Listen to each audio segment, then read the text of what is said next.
Começa agora o BTcast. Teologia é nosso esporte.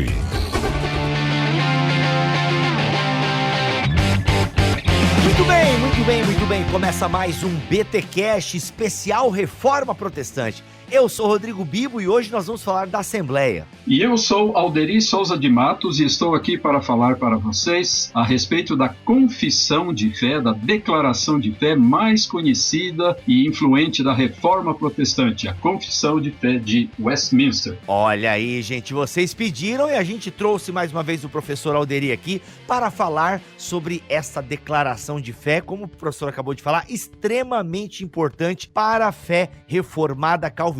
E hoje a gente vai entender um pouquinho a história, os bastidores, lembrando que nós não vamos fazer uma análise teológica da confissão, ok? Nós vamos fazer uma introdução histórica, o que levou a essa declaração, a produção dessa declaração, quais as circunstâncias históricas, por que a galera se reuniu para fazer essa declaração, o que acontece depois que a declaração está pronta, anos depois, o que aconteceu na Inglaterra, onde ela vai reverberar, enfim. Fica com a gente, porque nós estamos em mais um episódio especial da Reforma Protestante, como você sabe, em outubro aqui no Bibotalk, a gente sempre fala de algum evento ligado à Reforma Protestante aqui nos nossos especiais da Reforma. Mas antes, os recados paroquiais.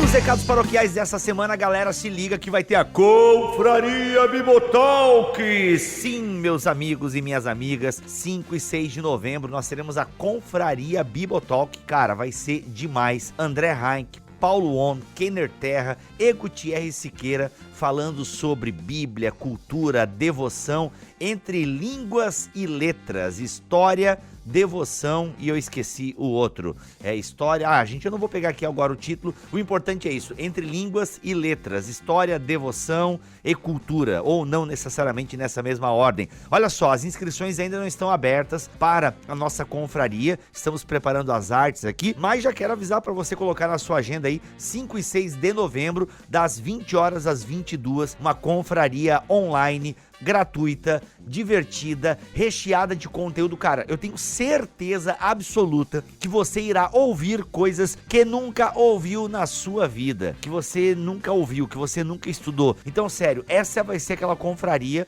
para você sentar com papel e caneta, você vai ver ela uma vez ao vivo, vai ser edificado, vai rir comigo e com o Mac na bancada, vai ter sorteio de livro e tal, e depois vai passar 1 ou 2 dias, você vai começar a ver de novo as palestras, vai anotar, vai pausar, vai refletir, porque vem chumbo grosso aí nesta terceira confraria Bibotalk e vai ser demais.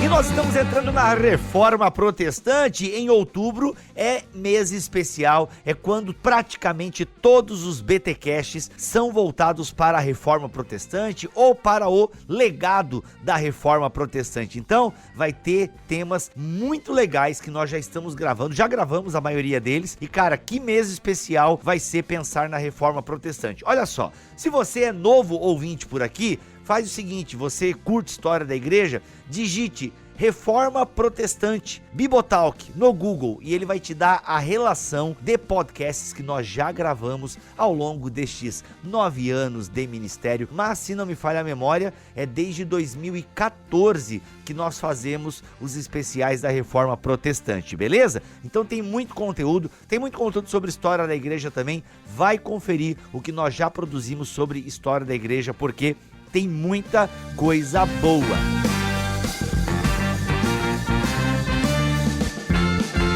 Gente, 13 e 14 de outubro vai ter o Prime Day, Amazon Prime Day. O que é este dia especial na Amazon? Para os clientes que são Prime, vai ter ofertas mega especiais. E eu quero instigar você a ser um Prime na Amazon. Por quê? Primeiro, R$ 9,90 por mês. Segundo, você tem séries originais, filmes originais, vários filmes, desenhos e séries no seu catálogo. Cara, a Amazon tá muito boa. Olha, diria que tá melhor que a Netflix. de verdade, melhor que a Netflix. E tem muita coisa boa. Tem umas séries antigas que estão lá na Amazon, não estão na Netflix. Então, olha, eu comecei a assistir Little Fires Everywhere. Ficou bom meu inglês, hein? Little Fires Everywhere. Ficou quase bom. Mas enfim, pequenos incêndios em todo lugar, alguma coisa assim. É Reese Witherspoon, cara, viu o piloto, curti.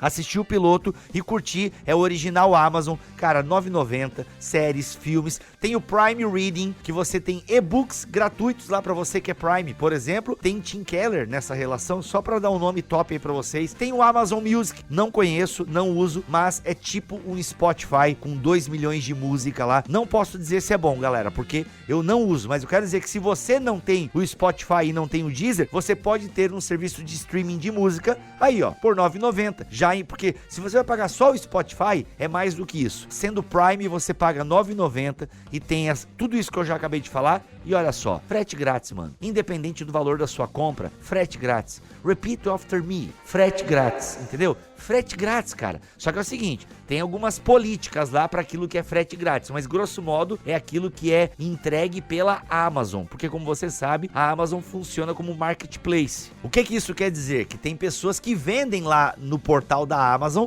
mas tem a sua própria loja e tal. Então, aquilo que não for importado e não for de marketplace, o frete é grátis, independente da sua compra. Então, vale muito a pena ser Prime. E olha só, Bibo, eu não tô afim de ser Prime, mas eu tô afim de participar dessa promoção aí, né, desses grandes descontos que virão 13 e 14 de outubro. Então faz o seguinte, vai lá, se torne Prime e você pode experimentar por 1 mês grátis. Só lembre de cancelar, né? Quando for vencer 30 dias, vai lá e cancela antes de faturar no seu cartão. E aí você tá experimentando grátis, você participa, né, você se torna Prime mesmo em período teste e você pode participar da promoção. E sabe o que é mais legal? Você abençoa o Bibotalk. Só experimentando você abençoa o Bibotalk, porque a gente já ganha uma comissão. Por isso, faça pelo nosso link que está aqui. É isso, gente. Vamos para esse episódio que tá show de bola.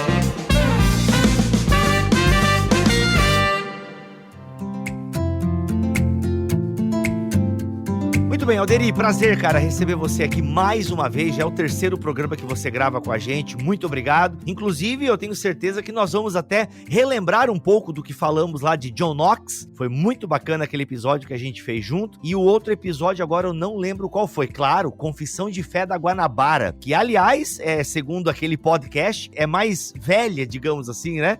Tem mais história, é anterior à Confissão de Westminster, então foi aí a primeira declaração de fé reformada, presbiteriana, se eu me lembro bem da nossa conversa. Agora me corrige aí. É verdade. É verdade, né? É verdade. A Confissão de Fé da Guanabara é do século XVI e a Confissão de Fé de Westminster é do século XVII, então elas estão separadas por 1 século de história. Olha a Confissão de Westminster é 1 século mais recente, mais nova do que a Confissão de Fé da Guanabara. Olha aí, que legal. Isso é um orgulho para nós brasileiros aqui. E, gente, hoje o Alderi tá aqui então para nos dar essa contextualização histórica. Bem, basicamente, professor, eu tenho uma pergunta para você que vai guiar aí o nosso papo por essa 1 hora, que é o que levou, né, o que é... Vamos partir do pressuposto que tem pessoas nos ouvindo que não conhecem, né? O que é essa Confissão de Fé de Westminster? Até já ouvi falar, mas o que é isso? Então, nos ambientes, historicamente, antes, né, o que levou a essa reunião da igreja? Foi na Inglaterra? Quem é que convocou? Enfim, nos ambientes historicamente aí, para nós entendermos um pouco aí essa, já que ela é tão importante e até hoje nós falamos dela, o que levou à declaração de fé de Westminster? Em primeiro lugar, Bibo, obrigado por essa oportunidade, por mais esse convite para falar no seu programa, no seu podcast, a respeito de mais um tema palpitante, empolgante da história da igreja, da história do cristianismo e, no caso, da história da reforma, que é a Confissão de Fé de Westminster, de meados do século XVII, da década de 1640. Uma coisa muito importante que devemos ter em mente quando falamos a respeito de uma confissão de fé é que os cristãos, desde os primeiros tempos da era cristã, sentiram a necessidade de expressar formalmente a sua fé. Alguém poderia perguntar, mas para que fazer isso se nós já temos a Escritura em mãos? Se já temos a Bíblia conosco, para que, além da Bíblia, ainda fazermos declarações de fé. É que a Bíblia não é um livro propriamente de teologia. Ela tem todas as informações de que nós precisamos no que diz respeito à nossa fé, ao nosso relacionamento com Deus, a salvação, a vida cristã. Mas este material tão precioso não está organizado tematicamente. Não é objeto de definições precisas. Então, a tarefa da teologia é exatamente essa, recorrer aos dados bíblicos e organizá-los para maior clareza, para que nós tenhamos uma consciência mais nítida a respeito daquilo que cremos, a respeito daquilo que devemos professar diante das outras pessoas. E quando nós olhamos para a história da igreja, nós verificamos que houve 2 períodos nestes 2000 anos de história do cristianismo, em que os cristãos fizeram várias declarações importantíssimas da sua fé. Um desses períodos está na Igreja Antiga e o outro desses períodos, então, já no final da Idade Média, passando para o início da Idade Moderna. O período antigo foram os séculos IV e V, quando os cristãos fizeram aquelas magníficas declarações confessionais e doutrinárias a respeito de 2 assuntos: o ser de Deus, o fruto destas discussões, destas reflexões, foi aquilo que nós conhecemos como a doutrina da Trindade, e principalmente dentro da doutrina da Trindade, o relacionamento entre o Pai e o Filho. Essa foi a preocupação muito premente, muito viva no século IV, ou seja, depois do ano 300. Quem é realmente o Filho de Deus? Qual a sua conexão, qual a sua relação com o Pai? Então isso foi objeto de 2 grandes concílios que se reuniram naquela época: o concílio de Nicéia, em 325, e o concílio de Constantinopla, em 381, que elaboraram ambos as suas declarações, que ficaram conhecidas como credos, o credo de Nicéia e o credo de Constantinopla. No século seguinte, o século V, depois do ano 400, houve uma outra grande declaração confessional e doutrinária sobre um outro ponto muito importante e, naquela época, muito controvertido da teologia, que era a relação entre as 2 naturezas de Cristo.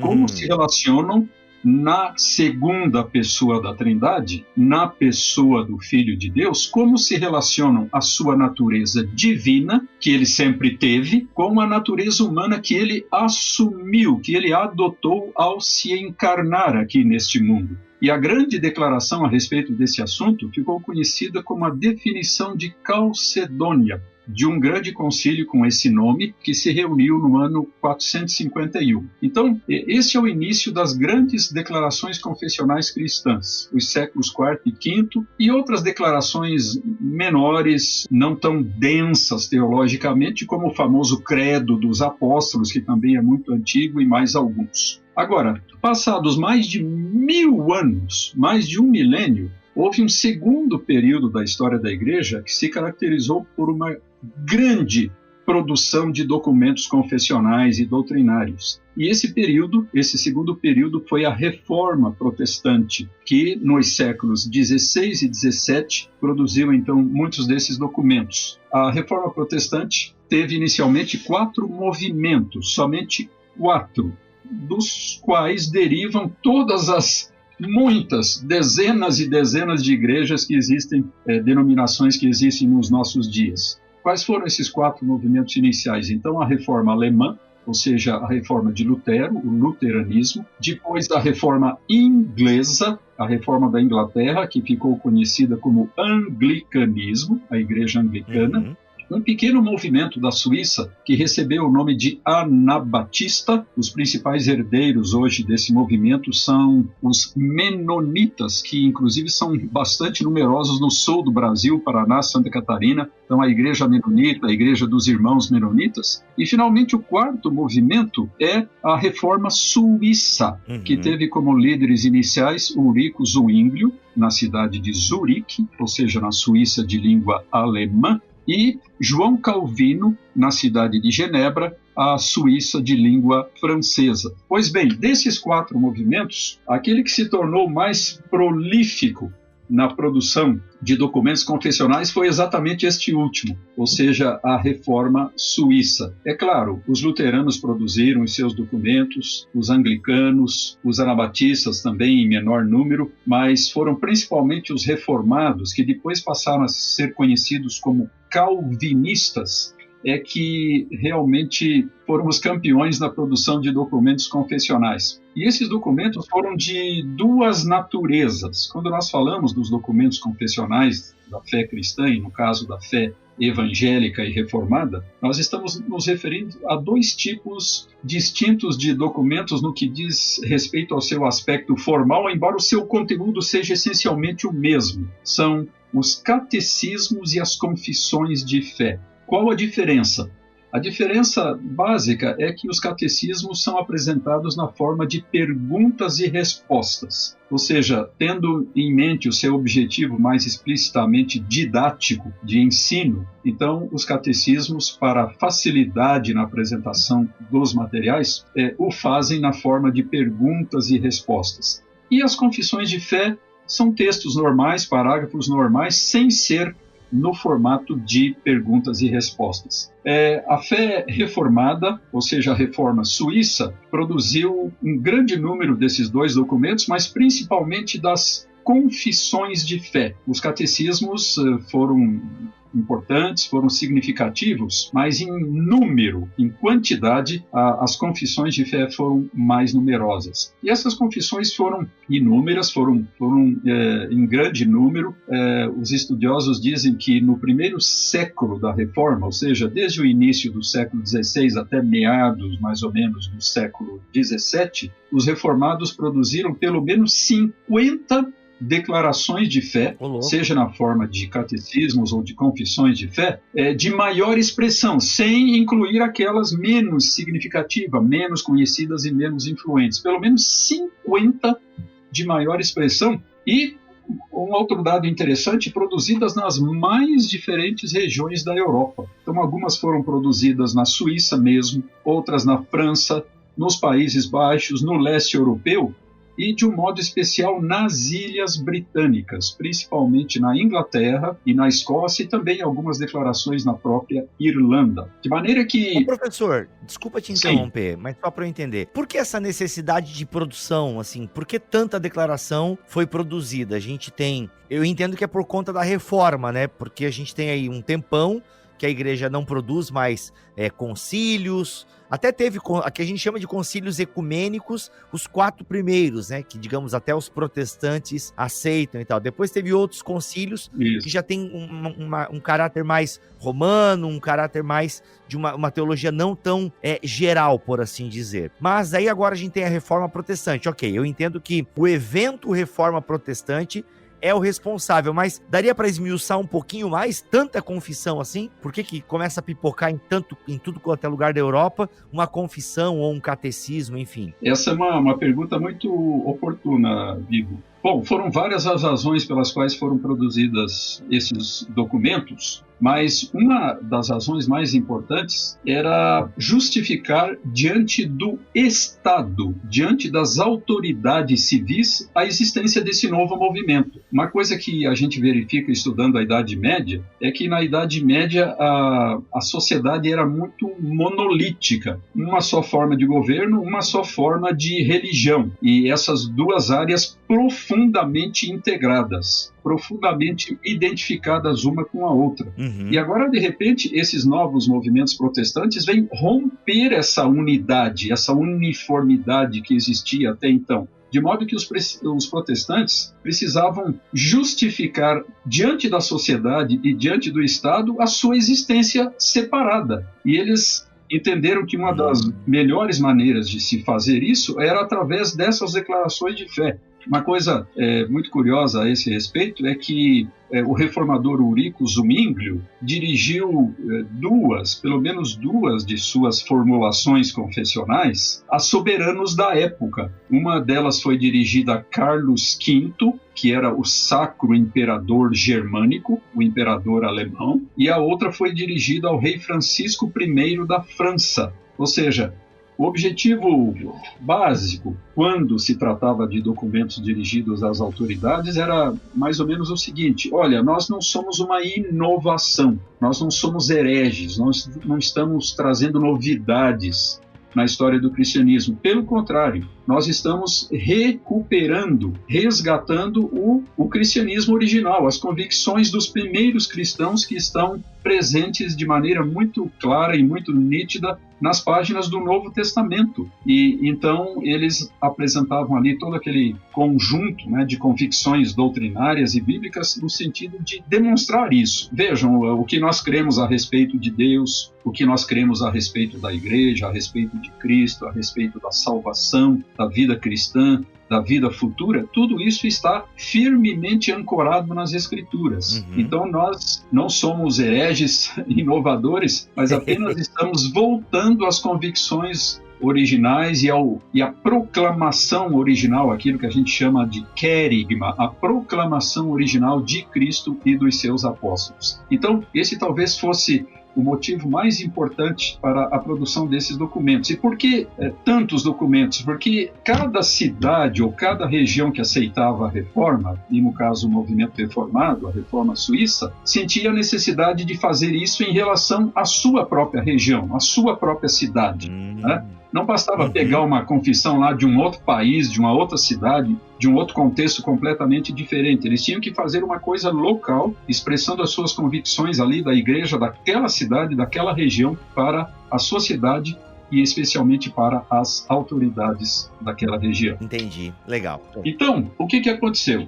A Confissão de Fé de Westminster, que é o tema principal da nossa conversa de hoje, foi produzida na Inglaterra. Então é muito significativo nós considerarmos um pouco o contexto da Reforma Protestante na Inglaterra. Então, como sabemos, a Reforma começou na Alemanha com Martinho Lutero em 1517. E poucos anos depois, a partir de 1520, já as ideias luteranas começaram a entrar na Inglaterra, principalmente em círculos universitários. Mas, passado mais algum tempo, as ideias que se tornaram mais influentes na Inglaterra foram as ideias da Reforma Suíça, não da Reforma Alemã. Então, as ideias lá de Zwinglio inicialmente e depois os conceitos e formulações de João Calvino. Na verdade, os historiadores apontam para o fato de que, num certo sentido, a Inglaterra já vinha sendo preparada para a Reforma Protestante há mais de um século. Desde o final do século XV, com uma figura extraordinária que foi João Wycliffe. Quem foi João Wycliffe? Ele foi um antigo professor de teologia e de filosofia da Universidade de Oxford, uma das mais antigas do mundo. Ele era um sacerdote católico, inglês, e também professor dessa importantíssima universidade. E ele começou, já naquela época, a levantar alguns questionamentos a respeito de certos dogmas da sua igreja e a demonstrar um interesse todo especial nas Escrituras, na Bíblia. Tanto é que ele liderou uma equipe de eruditos, de intelectuais, que produziu a primeira tradução da Bíblia completa para o inglês, no ano de 1384, bem antes da invenção da imprensa, e, portanto, uma Bíblia manuscrita. Olha aí. Foram produzidos muitos exemplares dessa Bíblia e muitos, isso é extraordinário, muitos chegaram até os nossos dias. Então, hoje, em vários lugares do mundo, em várias bibliotecas e museus, podem ser encontrados exemplares originais dessa edição associada a Wycliffe, de 1384. Mas o fato é esse: por causa da influência de Wycliffe, desde aquela época, os ingleses passaram a ser um povo muito voltado para a Bíblia, muito voltado para as Escrituras. De modo que, quando chegou a reforma do século XVI, havia já toda uma preparação para a recepção das ideias da reforma. E um dos primeiros líderes protestantes ingleses já no século XVI foi William Tyndale. Então, já no início do século XVI, William Tyndale, nos primeiros anos da Reforma Protestante, William Tyndale era um homem apaixonado pelas Escrituras e tinha aquele ideal, aquele desejo intenso de colocar a Bíblia nas mãos do povo, de modo que ele tentou fazer uma edição do Novo Testamento lá na Inglaterra, mas foi proibido pelos bispos. Ele não obteve autorização episcopal para realizar essa nova tradução a partir do original grego do Novo Testamento. Então ele foi para o continente e acabou, na década de 1520, então bem lá nos primeiros tempos da Reforma, finalmente publicando o seu Novo Testamento, que teve um impacto tremendo, uma acolhida muito grande, mas também foi objeto de uma perseguição violenta.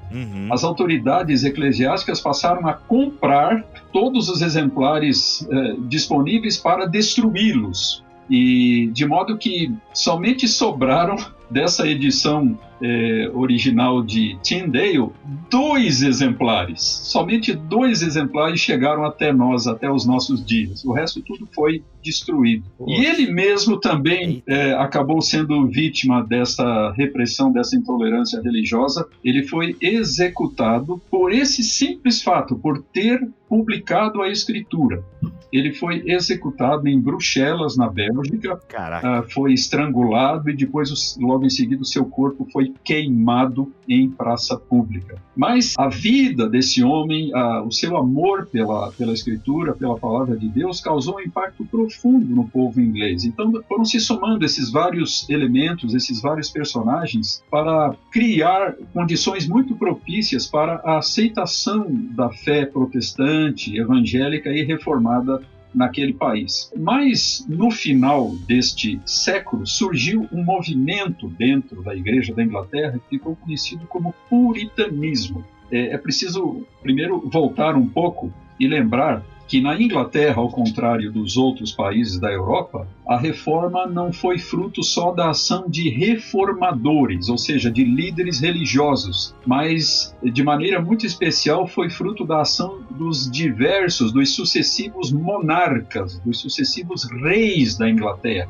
Então, ao contrário do que aconteceu na Alemanha, na Suíça e em outros países, aqui na Inglaterra os reis tiveram uma participação muito decisiva na introdução da reforma. Isso começou a acontecer com o rei Henrique VIII. O Henrique VIII, ele se manteve católico até o fim da sua vida, ele morreu católico, mas ele fez uma coisa que foi decisiva para a aceitação do protestantismo na Inglaterra. Ele rompeu com o papado. Olha aí. É os casos de família do Henrique VIII, olha. Exato. Por causa dos problemas lá no seu casamento, né? Ele queria que um casamento seu fosse anulado para ele se casar lá com uma outra mulher, e o Papa acabou não atendendo ao seu pedido, e ele então rompeu com o papado e declarou que, a partir daquela ocasião, ele e os seus sucessores é que seriam os chefes da Igreja da Inglaterra, não mais o Papa lá de Roma. Então surgiu uma situação inusitada, uma situação estranha, que foi uma igreja católica, apostólica, inglesa,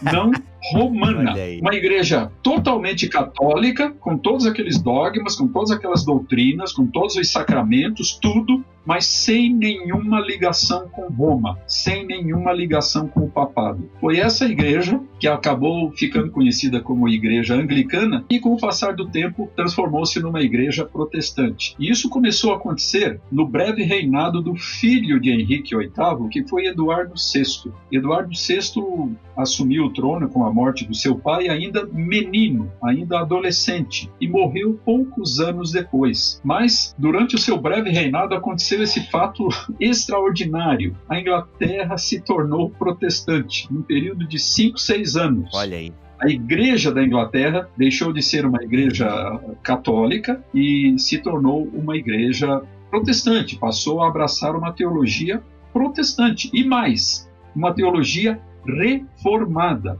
afinada com a Reforma Suíça, lá com Zwinglio e com Calvino. Com a morte do Eduardo, que era um menino de saúde frágil, assumiu o trono a sua meia-irmã, irmã só por parte de pai, ambos filhos do Henrique VIII, mas de mães diferentes, que foi Maria I, a famosa Maria Tudor. que passou para a história... Eita, é a Mary Blood lá? Exato. Passou para a história como a Bloody Mary, ou seja, Maria a Sanguinária. Bloody Mary, isso. Existe até uma bebida vermelha, né, com esse nome. Então, a Maria era extremamente católica como a sua mãe. Quem que era a mãe de Maria? A rainha, a princesa Catarina de Aragão, a primeira esposa de Henrique VIII, que era espanhola e, portanto, muito católica. Então, a Maria, católica como a mãe, fez um grande esforço no sentido de reverter todas aquelas mudanças religiosas que tinham sido feitas no reinado do seu irmão Eduardo VI. Ou seja, tornar a Igreja da Inglaterra católica, apostólica e inclusive romana novamente. Restabelecer a relação com Roma, com o papado. E nesse esforço, ela promoveu uma violenta onda de repressão e de perseguição contra os evangélicos ingleses, mandando para a fogueira cerca de 280 líderes do protestantismo inglês. Não foram 28, foram 280 mesmo. E muitos outros, naquele período, para não morrer, fugiram para o continente. Então foram para o continente, foram para a Alemanha, foram para a Suíça, para a França, como refugiados. Mas o que acontece? Depois de apenas 5 anos de reinado, Maria I morreu de causas naturais. Ela teve um reinado ainda mais breve que o seu irmão, que era doentio. O seu irmão reinou 6 anos e ela 5 anos. E então, com a morte de Maria I, que foi um alívio muito grande para os protestantes ingleses, subiu ao trono a sua irmã, também irmã somente por parte de pai, outra mãe, Elizabeth, conhecida como Elizabeth I. Hoje nós temos a rainha Elizabeth II, né? Olha aí, mano. Então lá no final, olha que interessante, na segunda metade do século XVI, a Elizabeth I, que permitiu então a volta dos refugiados que tinham ido para o continente europeu, eles voltaram, e a Elizabeth era muito interessada, era uma protestante convicta e muito interessada em questões religiosas, em questões teológicas e doutrinárias. Só que a Elizabeth, ela era partidária daquela ideia de que deve haver uma profunda união entre a Igreja e o Estado. E mais ainda, de que o Estado tem o direito de controlar a vida da Igreja, de exercer uma grande autoridade sobre a própria Igreja. E foi então no longo governo, no longo reinado de Elizabeth, que, ao contrário dos seus irmãos que antecederam, reinou por 45 anos na Inglaterra, então de 1558 até 1603, foi durante esse longo governo de Elizabeth que o anglicanismo, a Igreja Anglicana, a Igreja da Inglaterra, assumiu a sua forma definitiva. E que forma é essa? Uma forma híbrida, ou seja, reunindo na mesma igreja, na mesma organização religiosa, elementos católicos e protestantes. Ela fez isso intencionalmente por motivos políticos, desejando unir o povo inglês, que era constituído de católicos e de protestantes. Olha aí. Então ela achou que devia agradar os dois grupos, colocando na igreja elementos dessas duas tradições. E assim, então, a igreja anglicana se mantém até hoje. Qual é digamos assim, o aspecto católico da igreja anglicana? Então, são principalmente duas coisas. A sua hierarquia, a igreja anglicana tem os seus sacerdotes, os seus bispos e os seus arcebispos. Então, o aspecto da hierarquia eclesiástica. E qual o outro aspecto? A liturgia. O culto anglicano tem uma liturgia elaborada, rebuscada, um tanto parecida com o culto católico romano. Muito bem, esse é o aspecto católico. E qual o aspecto protestante da Igreja da Inglaterra? A sua teologia. Então isso é extraordinário, né? No aspecto teológico, doutrinário, ela é uma igreja basicamente, essencialmente protestante. E mais tarde surgiu, inclusive, uma diferenciação muito interessante dentro da igreja anglicana. Dois grupos passaram a conviver dentro da mesma igreja. e esses grupos ficaram conhecidos como Igreja Alta, High Church, e Igreja Baixa, Low Church. A Igreja Alta é essa igreja que valoriza muito a tradição, que valoriza a liturgia rebuscada, que valoriza a hierarquia eclesiástica. Essa é a High Church. E a Low Church é o anglicanismo evangélico. Então, indivíduos como John Stott e outros são anglicanos, né, de linha evangélica, exatamente iguais aos evangélicos de todas as outras igrejas evangélicas ou protestantes. Muito bem, agora voltando aos puritanos. Então, foi durante o reinado de Elizabeth, que, como eu disse, se estendeu de 1558 a 1603, foi durante esses 45 anos que surgiu de maneira claramente identificada esse movimento extraordinário do calvinismo inglês, que ficou conhecido como puritanismo.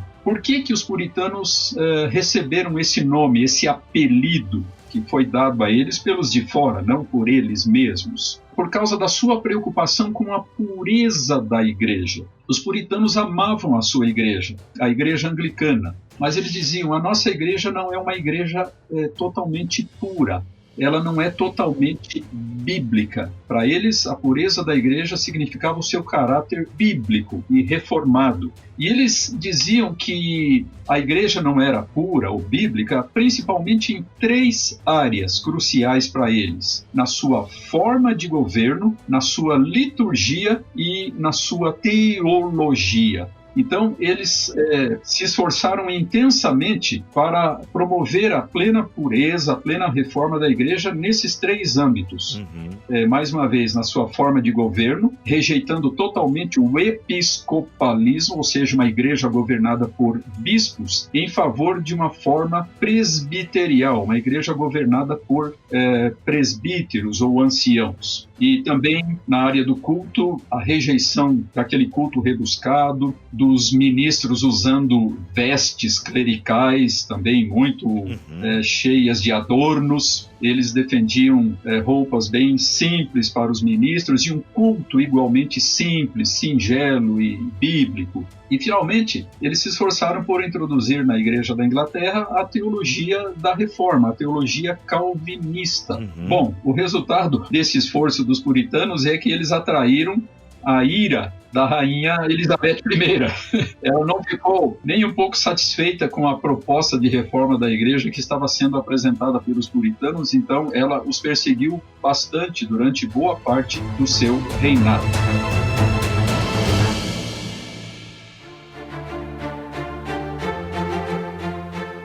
Muito bem, a rainha Elizabeth, como eu já disse várias vezes, faleceu no ano de 1603 sem deixar um herdeiro. Ela nunca se casou, inclusive ela ficou conhecida ainda em vida como a Rainha Virgem. Esse era um título que se dava para ela, a Rainha Virgem. 4 anos depois da sua morte, os ingleses fundaram a sua primeira colônia na América do Norte. E qual o nome que essa primeira colônia recebeu em homenagem a Elizabeth?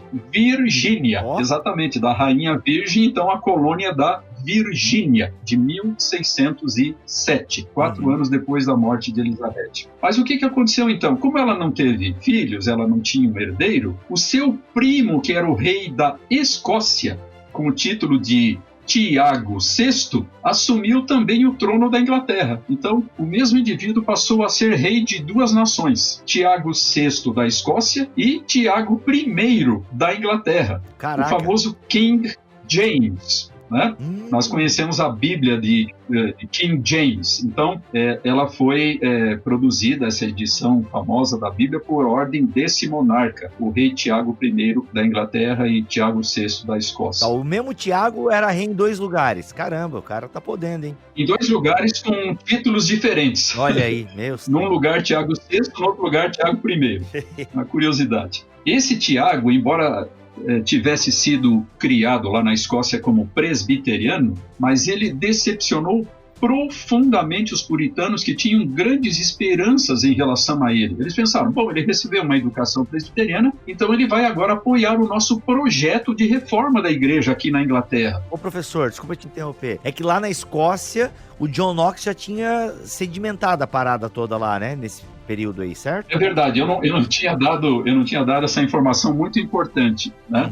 Já estava bem sedimentada na Escócia lá a parada. Graças à atuação do John Knox, né? A partir de 1560, ou seja, 2 anos depois que a Elizabeth se tornou rainha da Inglaterra, na Escócia, 1560, foi adotado o presbiterianismo. A igreja da Escócia passou a ser a igreja presbiteriana.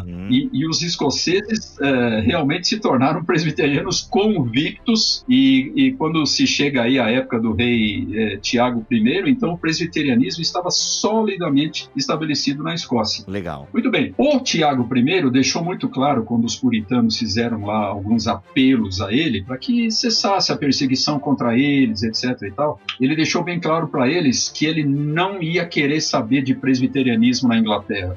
Para ele já era o suficiente haver presbiterianismo na Escócia, né? Mas na Inglaterra ele fazia questão, ele deixou bem claro, fazia questão de manter o sistema episcopal, uma igreja governada por bispos. Agora surge a pergunta, por que os reis ingleses tinham tanto interesse numa igreja episcopal? Porque eram eles, os reis, que nomeavam esses bispos. E principalmente o principal dos bispos, o maior dos bispos, que era o arcebispo de Cantuária, Canterbury, a mais antiga sé episcopal da Inglaterra. Então, eles sempre foram muito partidários do episcopalismo em detrimento do presbiterianismo. De modo que os puritanos continuaram tendo enormes dificuldades com a coroa, com o governo central, na época do Tiago I, como já havia acontecido na época da Elizabeth I. Quando o Tiago I morreu em 1625, ele foi sucedido no trono por seu filho Carlos I. Então foi no reinado de Carlos I que se reuniu a famosa Assembleia de Westminster, que produziu a Confissão de Fé de Westminster. E Carlos I era mais rígido ainda do que o seu pai havia sido em relação aos puritanos. Ele nomeou como arcebispo de Cantuária um indivíduo chamado William Laud, Laud, que foi um indivíduo extremamente truculento e arqui-inimigo dos puritanos. E a certa altura do seu reinado, Carlos I cometeu um erro fatal, um erro que iria custar, alguns anos depois, a sua própria vida. Ele seria executado. Foi o único rei de toda a história da Inglaterra, de toda a monarquia inglesa, que tem mais de 1000 anos, o único rei que foi executado quando ocupava o trono. Por quê? Ele começou provocando os escoceses, porque, lembremos, né, ele era rei dos 2 países, como seu pai. Ele era rei da Inglaterra e da Escócia. E ele tentou impor aos escoceses o episcopalismo. Olha aí. Ele falou para os escoceses, chega de presbiterianismo, nada de igreja governada por presbíteros. Vocês vão ter bispos, né? Vocês vão ter um sistema episcopal, como nós temos aqui na Inglaterra. Os escoceses disseram, muito obrigado, majestade, mas não queremos, não aceitamos a sua sugestão. E a coisa foi se tornando tão tensa que acabou resultando em guerra. Os escoceses assinaram um pacto solene no desejo de preservar a igreja da Escócia, a igreja presbiteriana, e tomaram armas contra o seu próprio soberano, entraram em guerra contra o rei. Muito bem, o Carlos I começou a ter dificuldades muito grandes nessa luta contra os escoceses e precisava de recursos para manter essa luta e tentar vencer os escoceses, então ele se viu forçado a fazer o quê? A convocar o parlamento inglês, que não vinha funcionando há muito tempo,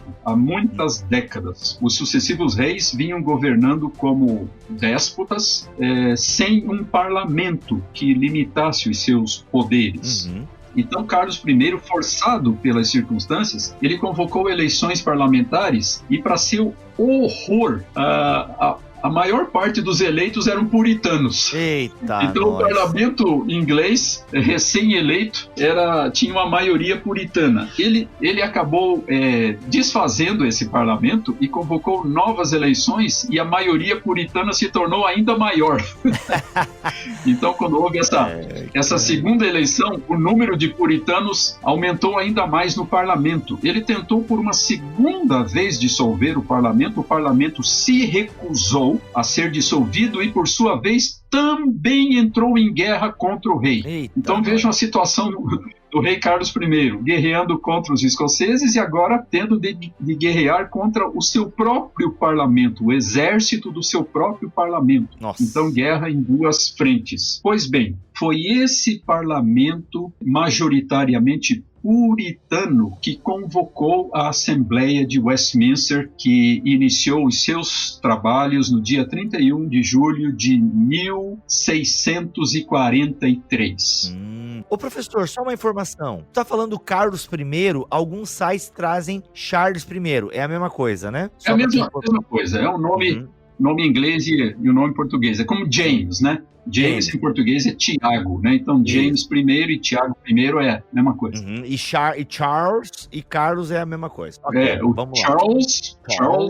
Eu morei vários anos lá na região de Boston, lá no norte dos Estados Unidos, em Massachusetts, né? E lá em Boston passa um rio chamado o Charles River, o Rio Carlos, né? Que é uma referência a esse monarca inglês, porque foi naquela época, né, que os puritanos começaram a ir para a América do Norte, né, a partir de 1620. Legal, então o contexto é esse, o Carlos tenta dissolver o parlamento, mas a maioria é puritana, aí esses puritanos então convocam a reunião aí, a Assembleia de Westminster, aí em 1643. Legal. Então esses puritanos, esses parlamentares puritanos em guerra com o rei, a chamada Guerra Civil Inglesa, são eles que convocam o parlamento exatamente para levar adiante aquele programa de reforma da igreja que há mais de 70 anos vinha sendo proposto pelos puritanos, né? Então eles acharam que a melhor maneira de fazer isso era convocar uma ilustre, uma augusta assembleia de teólogos, de líderes, de pastores, os mais qualificados, os mais cultos e piedosos da Inglaterra, 121 ministros, além de 30, olha que coisa interessante, 30 representantes do parlamento.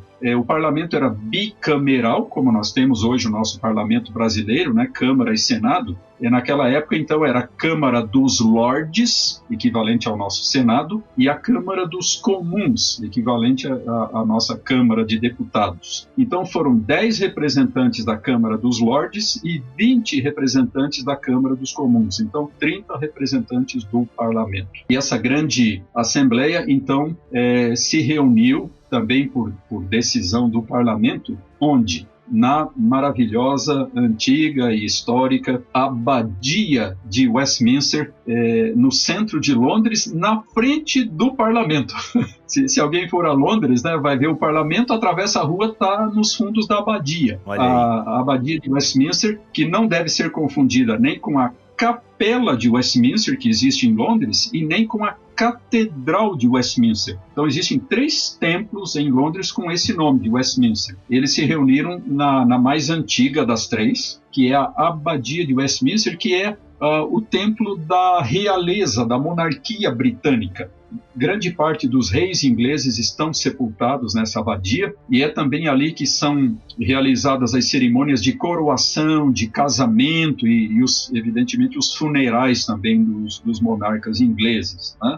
Então foi nesse lugar carregado de história, da Inglaterra, ao longo de mais de 1000 anos, que se reuniu, como eu disse, em meados do ano de 1643, a Assembleia de Westminster. Pois bem, esta Assembleia acabou produzindo vários documentos naquelas diferentes áreas de reforma da igreja que haviam sido propostas pelos puritanos. Lembrando quais eram as 3 áreas. Então, a área administrativa, o governo da igreja, a área litúrgica, o culto da igreja, e a área doutrinária, a teologia da igreja. Então, a Assembleia de Westminster se preocupou com essas 3 áreas. Eles produziram um documento relacionado com o governo da igreja, eles produziram um outro documento relacionado com o culto, com a liturgia, e eles acabaram produzindo 3 documentos relacionados com a doutrina, com a teologia, ou seja, a confissão de fé, o catecismo maior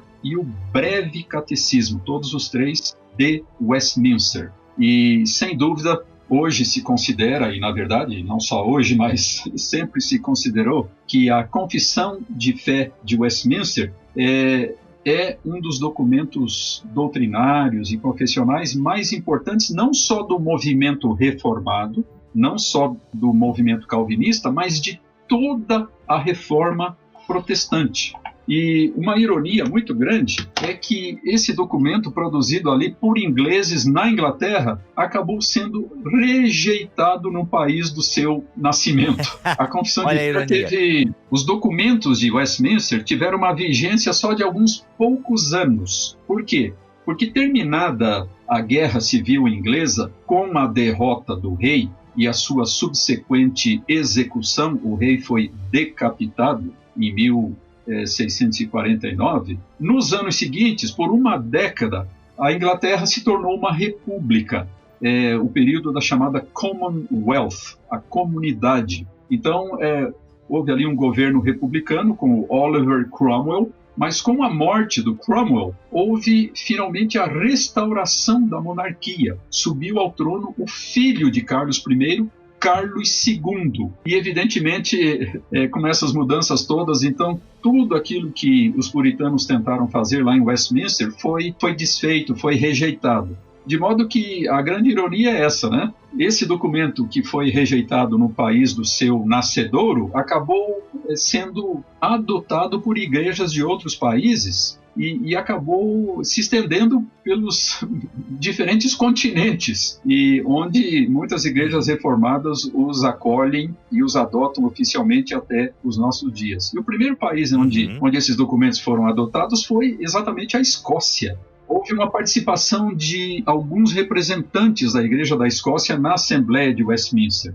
Foram somente 6 representantes, 4 pastores e 2 presbíteros. E eles deram uma contribuição muito significativa para a produção desses documentos. Então, concluído o trabalho, os escoceses, a Igreja da Escócia, achou que essa declaração confessional e doutrinária tinha ficado tão rica, tão profunda, tão bíblica, que eles abandonaram a sua antiga confissão escocesa, lá da época do John Knox, e aceitaram em seu lugar a confissão de fé de Westminster. Um fato extraordinário. Olha aí. Na Inglaterra, a confissão de Westminster acabou influenciando 2 grupos. Quais foram esses 2 grupos? Foram os congregacionais e os batistas. Alguns anos depois da produção da Confissão de Westminster, os congregacionais fizeram a sua famosa declaração de Savoy, essencialmente igual à Confissão de Westminster. A única diferença é no que diz respeito à forma de governo, porque, evidentemente, os congregacionais adotam a forma congregacional de governo, diferente da forma presbiterial. E quando os batistas ingleses, ainda no final do século XVII, também elaboraram 2 importantes declarações confessionais, também profundamente influenciadas pela Confissão de Fé de Westminster. De modo que a teologia calvinista não é algo que diz respeito, como ao contrário do que muitos imaginam, somente à igreja presbiteriana. A teologia calvinista teve, ao longo do tempo, um profundo impacto sobre várias outras igrejas, como eu já disse, a igreja anglicana, a igreja congregacional e a igreja batista, entre outras.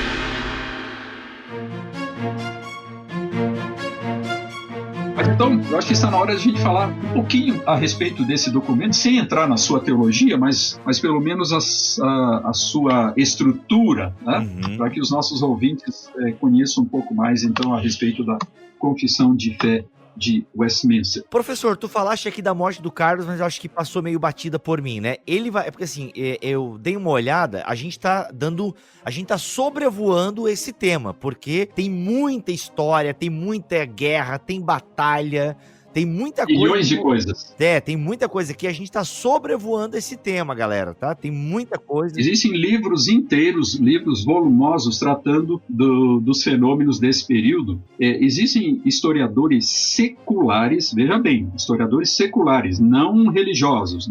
Não é gente que escreve história da igreja, é gente que escreve sobre a história da Inglaterra, como nação, como povo. Eles dizem que um dos períodos mais decisivos de toda a história da Inglaterra foi exatamente o século XVII, e dentro do século XVII, as décadas de 1640 e 1650.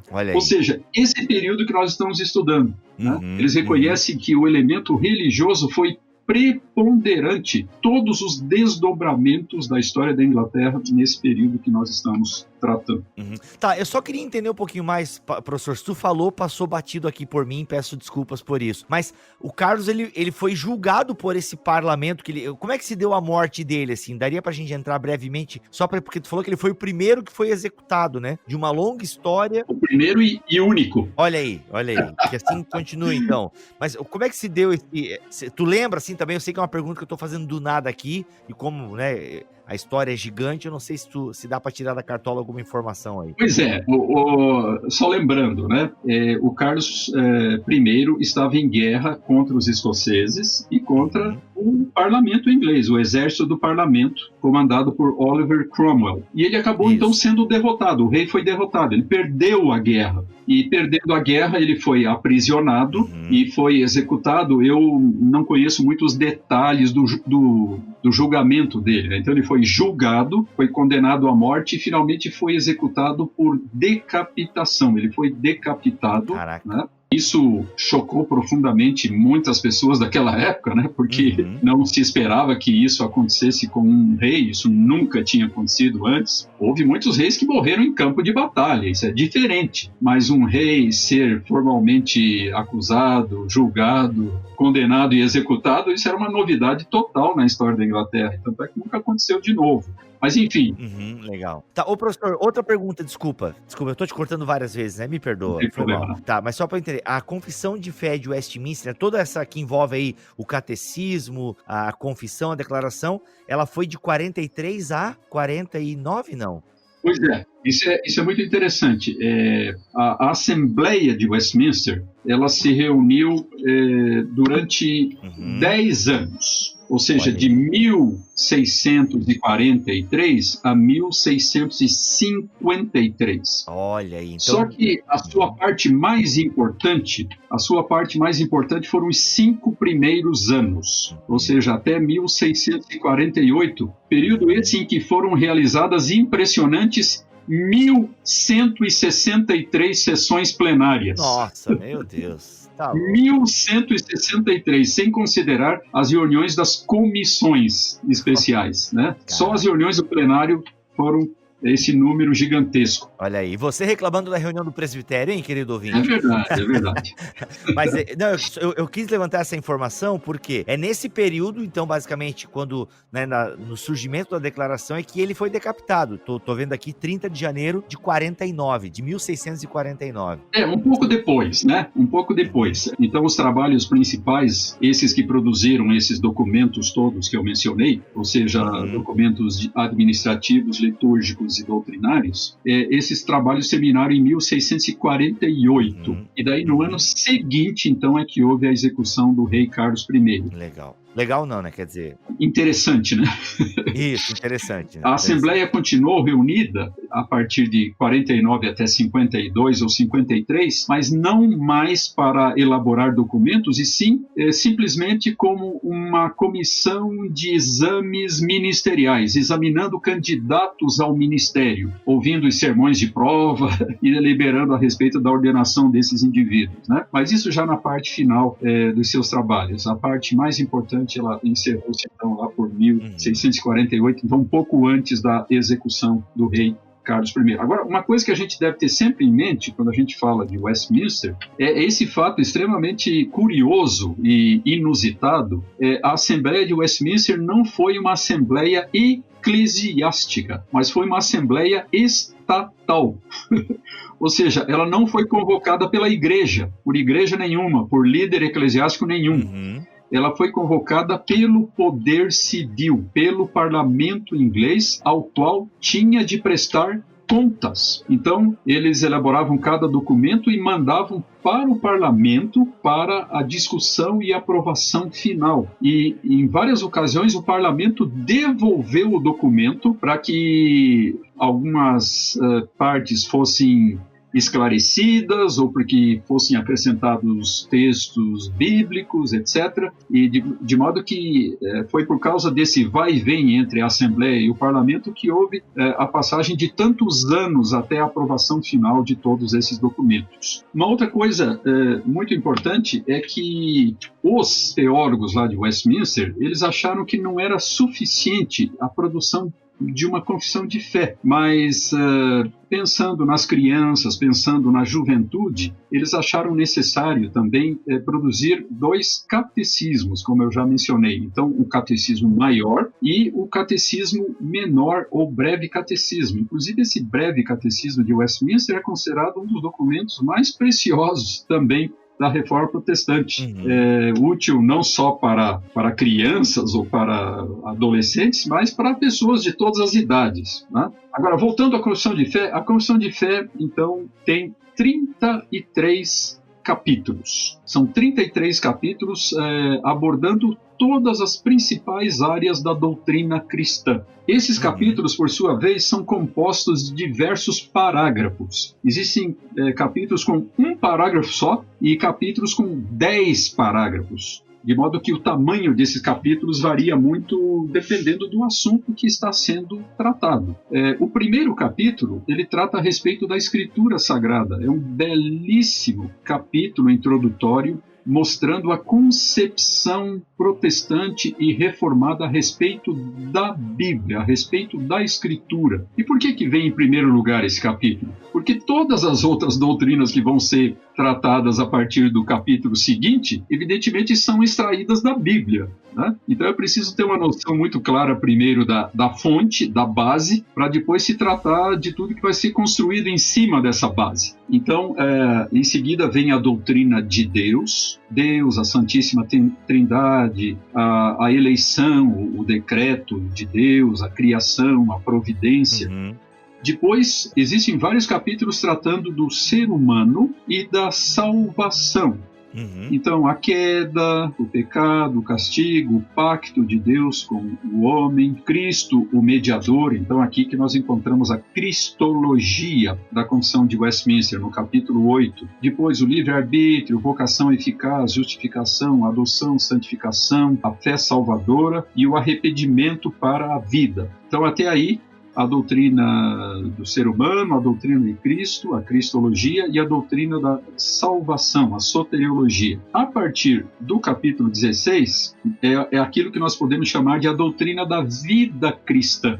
Como deve ser vivida a vida cristã? Então, das boas obras, da perseverança dos santos, da certeza da graça e da salvação, da lei de Deus, da liberdade cristã, a questão do culto religioso e o domingo, os juramentos legais e os votos, que era uma coisa importante naquela época, o magistrado civil e o matrimônio e o divórcio. A partir do capítulo 25, nós temos a doutrina da igreja e dos sacramentos. Então, a igreja, a comunhão dos santos, o batismo, a ceia do Senhor, a questão da disciplina eclesiástica, os sínodos e os concílios. E, finalmente, os últimos 2 capítulos da Confissão de Westminster tratam daquilo que nós chamamos de escatologia, as últimas coisas. Então, o estado do homem, do ser humano após a morte, a questão da ressurreição e o juízo final.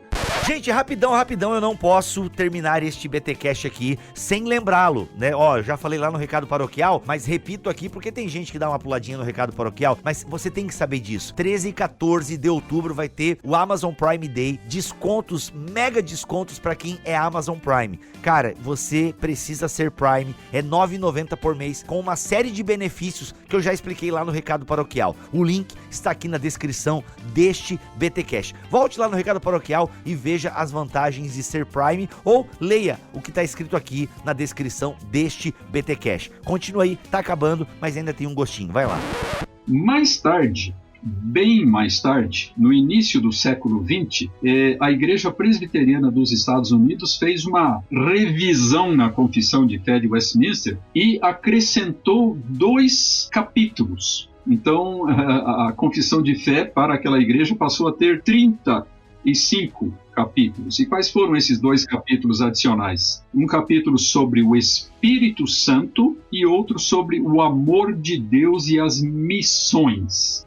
Mas esses 2 capítulos não são aceitos oficialmente por muitas igrejas reformadas ao redor do mundo, que permanecem só com aqueles 33 capítulos originais. Muito bom, muito bom. Olha, foi um panorama. O que você recomenda, professor, que você sabe que tem em língua portuguesa, para quem quiser ampliar um pouco mais aí os seus conhecimentos sobre a Confissão de Fé de Westminster? Eu sei que tem as próprias confissões, né, publicadas e comentadas. Se não me engano, a Cultura Cristã tem alguma coisa, não lembro agora. Eu imagino que a Cultura Cristã deve ter alguma coisa, mas o que você sabe, que livros que você recomenda ou artigos para a pessoa poder ampliar um pouco mais isso que a gente falou aqui neste podcast? Pois os diferentes livros de linha reformada, produzidos então pela editora Cultura Cristã, pela editora Fiel e outras editoras bem conhecidas, eles têm muito material que aborda os mesmos temas, os mesmos tópicos da Confissão de Fé de Westminster. Mas nós temos alguns outros livros que podem ser úteis também para o estudo, não só da Confissão de Westminster, mas da Assembleia de Westminster como um todo. Nós temos, por exemplo, pela antiga editora Os Puritanos, um livro de A. Hodge, Adoniram Hodge, A Confissão de Fé de Westminster, comentada por A. Hodge. Aliás, não é Adoniram, é Archibald Alexander Hodge. Então, Confissão de Fé de Westminster, comentada por A. Hodge. Então, esse antigo professor lá de Princeton, ele fez um comentário completo da Confissão, capítulo por capítulo, parágrafo por parágrafo. Essa é uma obra interessante. Nós temos também um grande estudioso, o maior estudioso vivo da Assembleia de Westminster, que é o professor, o Dr. Chad Van Dixhoorn. Ele, alguns anos atrás, ele produziu uma magnífica edição das atas completas da Assembleia de Westminster. Isso exigiu uns 10 anos de trabalho dele. Pegar aquele material lá do século XVII, aquela letra horrível da época, é praticamente incompreensível para a maioria das pessoas, e decifrar tudo aquilo e publicar uma edição crítica extremamente valiosa. Pois bem, esse grande especialista já esteve no Brasil, já veio falar aqui no nosso centro de pós-graduação Andrew Jumper, deu aulas, fez palestras aqui também no Instituto Mackenzie, e foi publicada, então, naquela época, uma obra muito importante desse grande especialista, que é o Guia de Estudos da Confissão de Fé de Westminster. Então, essa obra foi publicada pela editora Cultura Cristã, uma obra ainda bem recente, onde ele oferece alguma informação histórica a respeito da Assembleia de Westminster no início, e depois, então, um comentário de todo o texto da Confissão de Fé, e um comentário que não é erudito, que não é acadêmico, mas profundamente prático e até devocional em muitos dos seus aspectos, né? Ou seja, que seria de grande proveito para a imensa maioria dos membros das nossas igrejas. Então, eu recomendo fortemente essa obra do Chad Van Dixhoorn, Guia de Estudos da Confissão de Fé de Westminster. Muito bom. É isso, gente. Foi mais um especial da Reforma Protestante. Obrigado, professor Alderi, por aceitar o nosso convite aí. Valeu mesmo por dedicar um tempo da sua vida para nos ensinar. Foi um prazer. É sempre agradável e proveitoso conhecermos a nossa história, quando eu digo nossa, a nossa história cristã e a nossa história evangélica, tão longa e tão rica e tão cheia de coisas edificantes e inspiradoras para as nossas vidas e para o nosso testemunho no tempo presente em que vivemos. Que Deus abençoe a todos os nossos ouvintes. Amém. Vamos ficando por aqui. Até semana que vem, se Deus quiser e assim permitir. Fiquem todos na paz do Senhor Jesus.